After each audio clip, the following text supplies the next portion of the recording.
The deep space exploration vessel Hawking drifted through the quantum wake, its sensors probing the darkness ahead.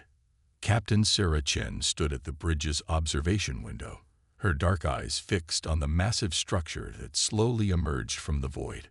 The Centauri Quantum Beacon Station hung against the backdrop of stars like a tarnished jewel, its once gleaming surfaces now dulled by decades of neglect.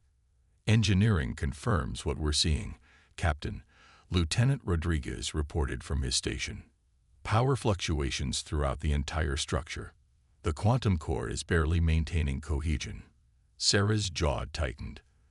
The Centauri Beacon Network was the backbone of faster-than-light travel across the galaxy. Without it, interstellar commerce would collapse, turning thriving worlds into isolated outposts. Yet here was one of its primary nodes, slowly dying while the galaxy's advanced civilizations simply watched. "Life signs?" she asked, though she already suspected the answer. "Minimal," Rodriguez replied. "Maybe 30 Centauri still aboard. That's all that's left of a station that once housed thousands." The Hawking had stumbled upon the station while mapping new quantum corridors for Earth's expanding merchant fleet.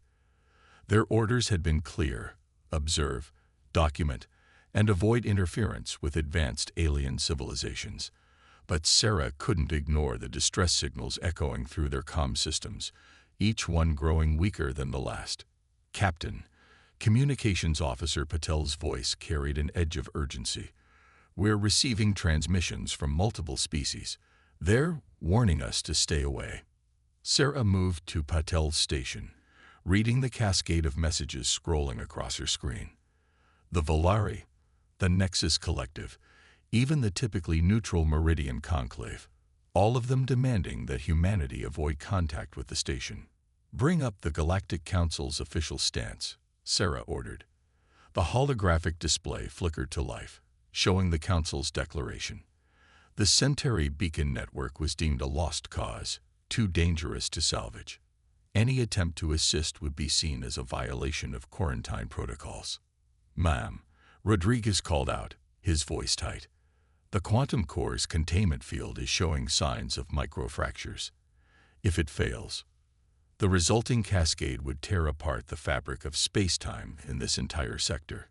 Sarah finished. She'd studied enough about quantum beacon technology to understand the stakes. The bridge fell silent as the crew waited for her decision.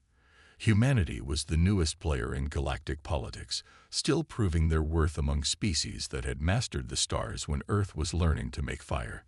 Defying the Council's quarantine could set human advancement back centuries.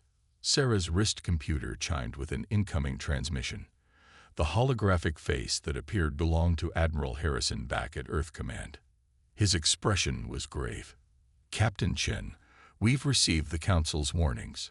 Stand down and withdraw from the sector." Sarah studied the station again. Through the Hawking's enhanced imaging, she could see movement behind its vast windows. The last Centauri crew members still fighting to keep their post alive, to maintain the beacon that countless ships relied upon, even as those same ships now turned away. "Sir," she said carefully, "request permission to send an engineering team aboard. Our quantum mechanics might see something others missed." "Denied, Captain." "The political risks." "With respect, Admiral, there are 30 people aboard that station. The quantum core's containment is failing. If we do nothing, we're not just letting them die. We're allowing the destruction of a vital navigation node." Harrison's hologram flickered. "The Council's experts have declared the station beyond saving.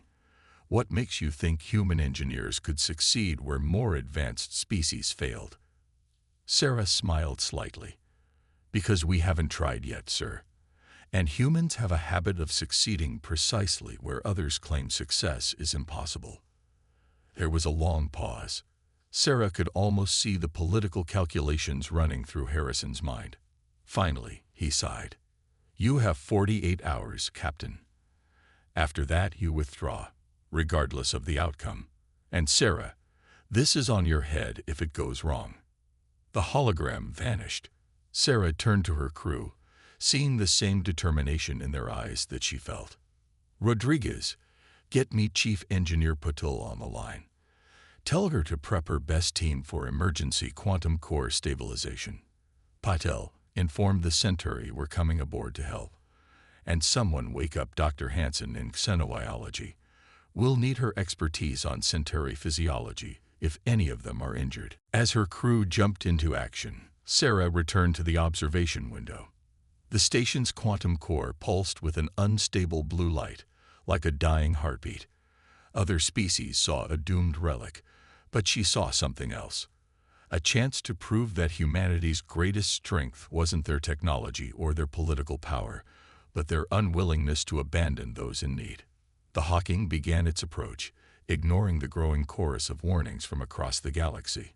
Humanity's first real test among the stars wasn't about proving their strength. It was about showing their heart. The docking clamps engaged with a shudder that ran through the Hawking's hull.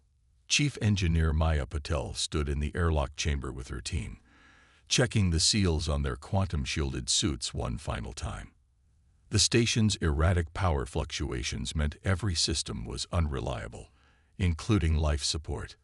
Remember, Maya addressed her team, we're looking at technology centuries ahead of ours. But that doesn't mean we can't understand it. Break it down to basic principles. Physics doesn't change just because it's alien. The airlock cycled, and they stepped into the Centauri station. Emergency lights cast long shadows through corridors designed for beings half again as tall as humans. The air smelled of ozone, and something else, the metallic tang of deteriorating quantum matrices. Their Centauri guide waited at the intersection. Senior technician Zareth towered over the human team, his crystalline exoskeleton catching the emergency lights in faceted patterns. His translator clicked as he spoke. The core chamber lies ahead, but I must warn you. Our greatest engineers failed to stabilize it. The quantum cascade has progressed beyond any known solution. Maya activated her suit's scanning equipment. Show me your maintenance logs. All of them. As they walked, Maya studied decades of data flowing across her display. The Centauri approach to quantum engineering was elegant, almost artistic in its complexity. But there was something familiar in the underlying mathematics. It's like a symphony, she muttered. Pardon. Zareth's translator chittered. Your quantum core, it's not just maintaining a stable field. It's conducting energy like an orchestra conductor leads musicians, each subsystem playing its part in perfect harmony. They reached the core chamber. Through reinforced windows, Maya saw the massive quantum sphere pulsing with unstable energy. Fracture lines spread across its surface like cracks in ice. The harmony is failing, Zareth said. Other species engineers said the discord was too great to correct. Maya pressed her hand against the window. They were thinking like quantum engineers. We need to think like musicians. She turned to her team. Davies, set up interference pattern analyzers. Chen, I want full spectral analysis of those energy fluctuations. Rodriguez, start mapping the power distribution network. What are you attempting? Zareth asked. Your core isn't just failing. It's trying to find a new resonance pattern. Other engineers tried to force it back to its original frequency. We're going to help it adapt instead. Hours passed as the human team worked. Maya's fingers flew across holographic interfaces, translating quantum mathematics into musical terms. Each energy spike became a note, each fluctuation a rhythm. Captain Chen, Maya called over the comm. I need station-wide access to the power grid. We're going to try something unconventional. Define unconventional. Sarah's voice crackled back. We're going to treat the quantum core like a musical instrument that's out of tune. Instead of forcing it back to its original frequency, we'll help it find a new stable resonance. There was a pause. The Volari embassy just threatened trade sanctions if we continue. The Meridian Conclave is demanding we withdraw immediately. Maya watched another fracture line spread across the core's surface. Captain, I think I know why they're so afraid of us succeeding. Explain. The Centauri quantum network isn't just about navigation. These beacons, they're the most sophisticated energy manipulation system in known space. If we prove humans can understand and repair them, we become players in a game the other species thought they controlled. Sarah finished. Do it. Whatever you need. Maya turned to her team. Hook everything into the main power grid. We're going to use the station itself as an amplifier. The next hours were a symphony of controlled chaos. Human engineers worked alongside Centauri technicians, their different approaches to problem-solving creating solutions neither species would have discovered alone. Maya stood at the main control interface, her fingers poised over the holographic controls. The quantum core's pulses had grown more erratic, but there was a pattern in the chaos, like a heart struggling to find its rhythm. All teams report ready, Rodriguez called out. Maya took a deep breath. Beginning resonance sequence. Channel power to the harmonic stabilizers on my mark. The core's light flickered as new energy patterns flowed through it. Warning alarms blared as the station's systems registered unprecedented power configurations. Quantum stability at 12% and falling, Davies reported. Core breach imminent. Maya watched the energy patterns, waiting for the moment when chaos and order intersected. Everything she knew about physics said this shouldn't work, but everything she knew about music said it would. Now, energy surged through the station. The quantum core flared blindingly bright, its surface rippling like disturbed water. For a moment, Maya thought they had failed. Then the light steadied. The fracture lines began to seal themselves as the core found its new resonance. Quantum stability at 60% and rising, Davies reported, disbelief in his voice. It's working. Zareth's crystalline form seemed to shine brighter. You have done the impossible. How? Maya smiled, watching the core pulse with a steady new rhythm. Sometimes the impossible just needs a different perspective. We didn't try to force your technology to work our way. We learned to speak its language instead. Through the chamber windows, she could see ships appearing at the edge of sensor range, vessels from the very species that had demanded they withdraw. They had come to witness what they thought would be humanity's failure. Instead, they would see something else. Proof that humanity's greatest strength wasn't their technology or their determination alone, but their ability to see solutions where others saw only problems. The quantum core hummed with its new song, stronger than before. And in that moment, Maya understood that they had done more than save a station. They had proven that humanity belonged among the stars not because they could match other species' advancement, but because they could see the music in the mathematics of the universe. The news of humanity's success spread through the quantum network like a shockwave. Within hours, the space around the station had become crowded with diplomatic vessels, each demanding explanations for what their sensors told them was impossible. But beneath the political storm brewing above, a more immediate crisis was unfolding. Dr. Emma Hansen stood in the station's medical bay, analyzing readings from her Centauri patient with growing concern. Senior technician Zareth's crystalline exoskeleton had developed microfractures, not from the station's deterioration, but from something else entirely. How long have you known? She asked quietly. Zareth's faceted eyes dimmed slightly. Since the others left. The quantum resonance doesn't just power our station. It sustains us. When it began to fail, you began to fail with it, Emma finished. She turned to Captain Chen, who stood nearby. The Centauri aren't just the station's operators, Sarah. They're symbiotically linked to it. That's why the other species abandoned them. They knew saving the station meant saving the Centauri themselves. Sarah's expression hardened, and they chose to let an entire species die rather than risk helping them survive. A proximity alarm blared through the station. Lieutenant Rodriguez's voice crackled over the comm. Captain, we've got a problem. A Volari cruiser just locked weapons on the station's primary power relays. Get me a channel, Sarah ordered, striding toward the bridge. The Volari commander's hologram materialized before her, his serpentine features set in what passed for a diplomatic smile. Captain Chen, the Volari said, your species' interference has gone far enough. The Centauri's time has passed. Their technology belongs to those who can properly manage it. You mean steal it, Sarah countered. You're not here to prevent a disaster.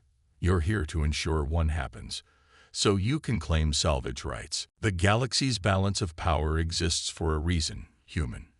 Your species is too young to understand the complexities. We understand perfectly, Sarah cut him off. You'd rather see an entire species die than risk them surviving with humanity's help, because then you'd have to acknowledge that your advanced technology doesn't make you more advanced beings. The Volari's smile vanished. You have 1 hour to withdraw, or we will be forced to take action to prevent further contamination.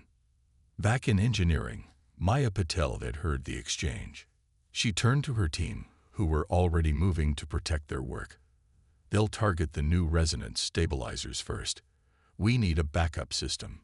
The station's original systems can't handle the new frequencies, Davies protested. Maya's eyes fell on the quantum core, its light now steady but still adjusting to its new rhythm. Then we build something new, something they won't expect. She activated her comm. Dr. Hansen, I need everything you've learned about Centauri biology. Their connection to the quantum field might be the key to saving both them and the station. As the hour countdown began, the human team worked frantically. Maya's engineers merged human technology with Centauri systems in ways neither species had imagined possible. Dr. Hansen provided crucial insights into how the Centauri's crystalline biology interfaced with quantum energy, leading to breakthroughs in stabilizer design. With 15 minutes remaining, the first shots were fired, not from the Volari cruiser, but from a Meridian vessel that had grown impatient. Energy beams struck the station's outer hull, sending tremors through the structure. Shields failing in sectors 7 through 12, Rodriguez reported. They're targeting our weakest points. Sarah watched as more ships moved into attack position. The Hawking was no match for their combined firepower. Maya, please tell me you have something. Almost there, Maya replied, her voice strained. What we're attempting, it's never been done before. We're not just repairing their technology. We're evolving it. The station shuddered under another barrage. Warning lights flashed as multiple systems began to fail. In the medical bay, Zar-Ith and the other Centauri were growing weaker as the quantum field fluctuated. Now or never, Sarah said. Maya stood before the main control interface, surrounded by a mix of human and Centauri technology. Initiating quantum fusion sequence. Captain, I need every bit of power you can give me. Sarah nodded to Rodriguez. Divert all power from the Hawking. Everything except life support. Energy flowed from the human ship into the station. Maya's hybrid systems came online, merging human ingenuity with Centauri quantum mastery. The core's light changed, taking on a new quality that neither species had seen before. Then something unexpected happened. The Centauri began to glow, their crystalline forms resonating with the core's new frequency. Zar-Ith stood straighter, his fractures healing as the quantum field stabilized. The attacking ships, Rodriguez reported with awe in his voice. They're backing off. Through the station's windows, they could see why. The quantum beacon, once failing, now pulsed with power that their sensors couldn't fully comprehend. Human technology had done more than repair it. It had helped it evolve. Zar-Ith approached Sarah, his form now gleaming with renewed energy. You did not just save our station, Captain Chen. You helped us find a new way to exist.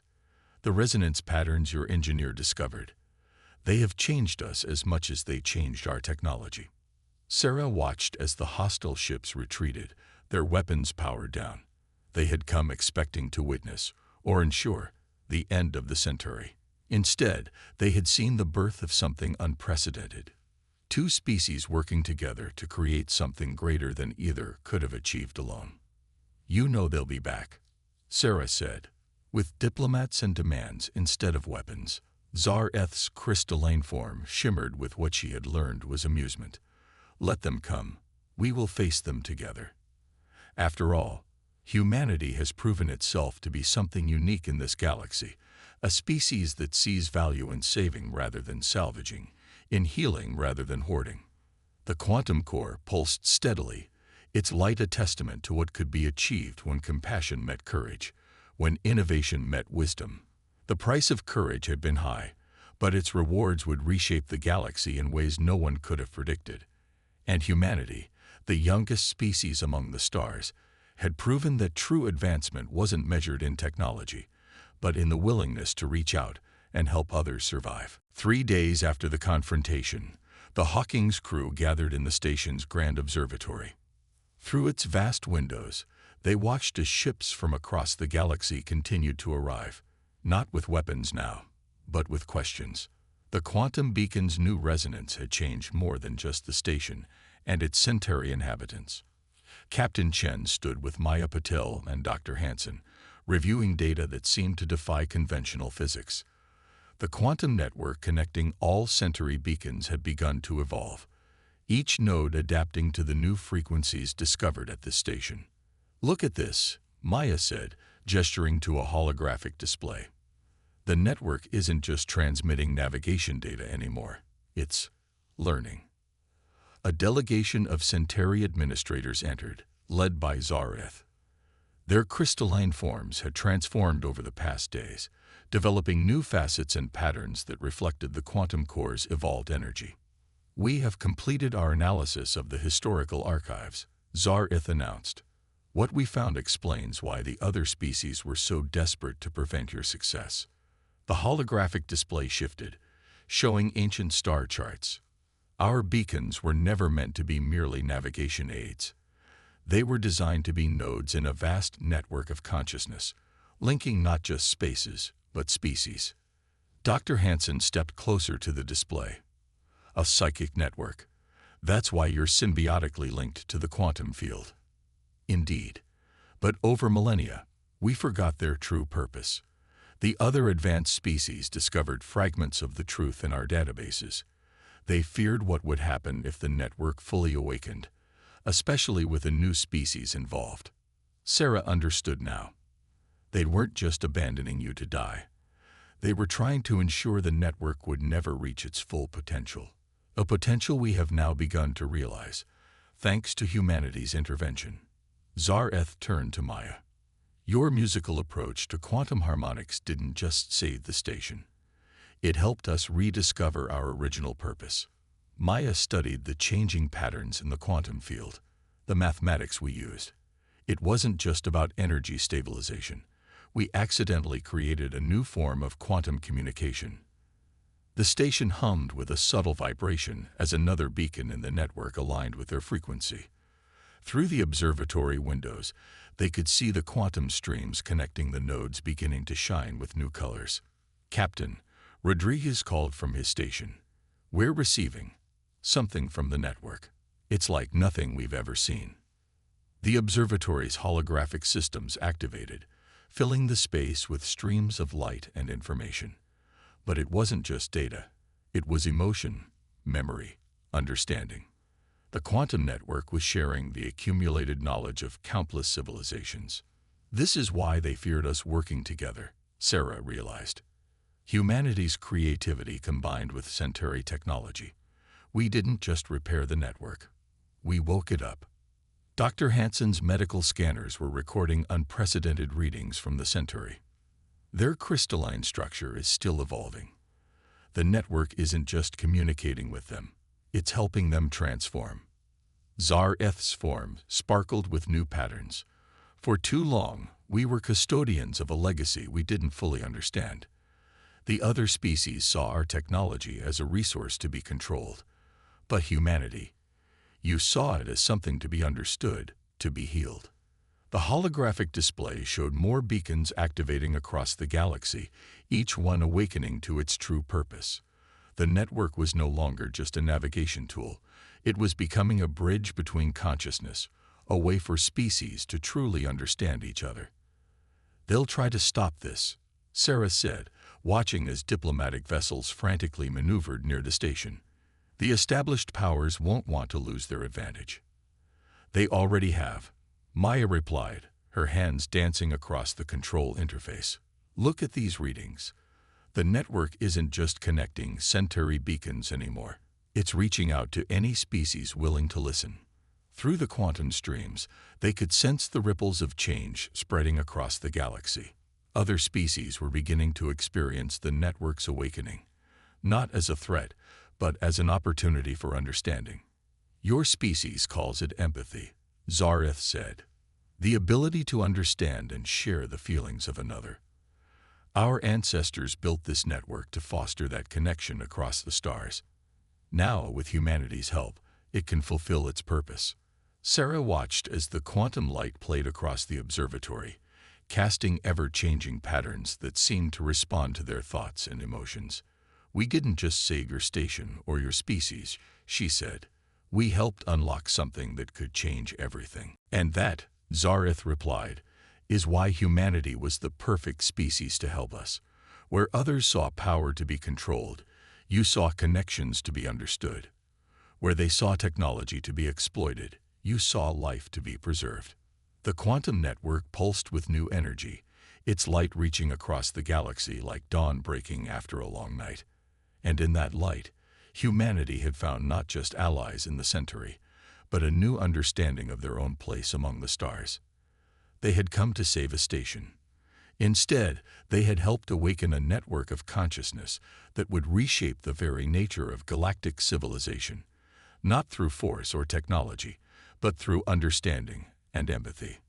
The light of a new era was spreading, and at its heart was the unique combination of human compassion and Centauri wisdom, proving that the greatest adventures in space weren't about conquering the stars, but about learning to truly see each other across the vast distances between them. 1 month after the quantum network's awakening, the Galactic Council convened an emergency session. The Great Chamber, designed to accommodate representatives from every spacefaring species, was filled to capacity. At its center stood an unlikely pair, Captain Sarah Chen and Senior Technician Zareth, their presence a testament to how much had changed. The Volari speaker rose first, his serpentine form coiled with tension. "The balance of power that maintained peace for millennia has been disrupted. This awakening cannot be allowed to continue." "Cannot be allowed." Sarah stepped forward. "The network has already transformed communications across 12 sectors. Trade efficiency has increased by 300%. Diplomatic misunderstandings have dropped to near zero wherever the quantum consciousness extends." Above them, the chamber's holographic display showed the spread of the awakened network. Each point of light represented a beacon, now pulsing with the new resonance that merged Centauri technology with human insight. But more striking were the lines between them, streams of quantum energy that carried not just data, but understanding. Maya Patel's voice came through Sarah's comm, transmitting from the station where she continued her work. "Captain, you might want to show them the latest data." With a gesture, Sarah expanded the holographic display. In the past week alone, 3 species previously considered incompatible have established diplomatic relations. The network doesn't just translate words, it translates perspectives. "That is precisely our concern," the Meridian representative interrupted. "This level of intimacy between species was never meant to exist. The barriers between civilizations exist for a reason." Zareth's crystalline form caught the chamber's light, casting prismatic patterns across the walls. "You speak of barriers, yet you fail to understand what they cost us. Our civilization nearly perished because of such thinking." The quantum streams above them shifted, responding to the emotions in the chamber. It was a capability they were still learning to understand. The network's ability to make the abstract tangible, to let others feel what they felt. "We propose a compromise," the Volari speaker said. "Contain the awakening to its current extent. Let us study its effects before." "Before what?" Sarah challenged. "Before too many species realize that the differences between us are less important than what we share. Before they understand that cooperation achieves more than competition." She gestured, and the holographic display shifted again, showing recordings from across the galaxy. A Meridian ship, damaged by an ion storm, being guided to safety through quantum-linked consciousness. A Volare colony, suffering from crop failure, receiving precisely calibrated aid from 3 different species who could now truly understand their needs. Humanity was warned not to interfere, the speaker insisted. You were told to let nature take its course. Nature? Zareth's voice carried new harmonics, enriched by the network's evolution. Was it nature that made you fear connection? That made you choose isolation over understanding? The network reveals what we all knew but forgot, that consciousness seeks consciousness, that life flourishes through cooperation, not conquest. The chamber erupted in debate, but something was different now.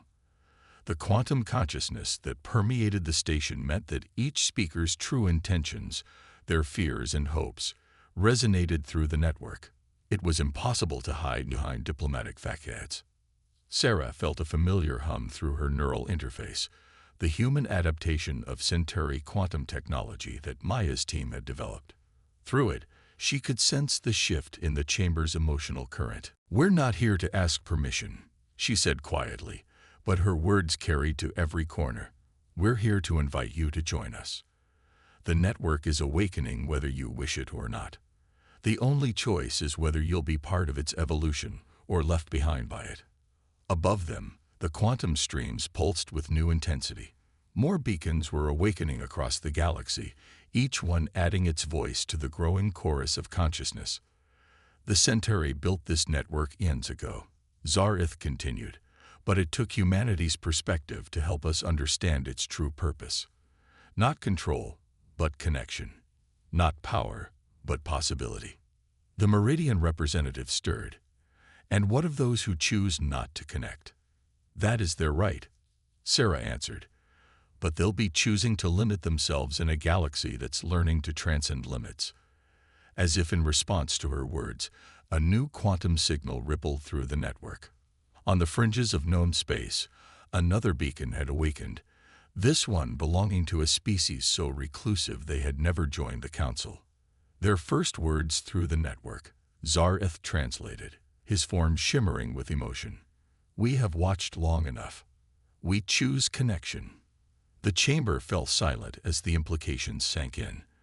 The galaxy was changing, not through force or technological superiority, but through the simple, profound power of understanding. Sarah looked around the chamber, at faces and forms both alien and familiar. "A month ago, you called us young, naive, said we couldn't understand galactic politics. But perhaps that was our strength. We were too young to accept that barriers between species were natural, too naive to believe that isolation was safer than connection." The quantum streams above them had grown stronger, their light touching every corner of the chamber. And in that light, Sarah could see the future taking shape, not a future of competing empires, but of connected consciousness, not of power maintained through separation, but of strength found in synthesis. Humanity had come to the stars expecting to find either friends or foes. Instead, they had found something more profound. The chance to help the galaxy remember that the greatest discoveries come not from reaching for the stars, but from reaching for each other. The dawn of a new era had truly begun, and it started not with a conquest or a technological breakthrough, but with a simple choice to help when others turned away, proving that sometimes the most human thing to do is to remind other species of their own humanity.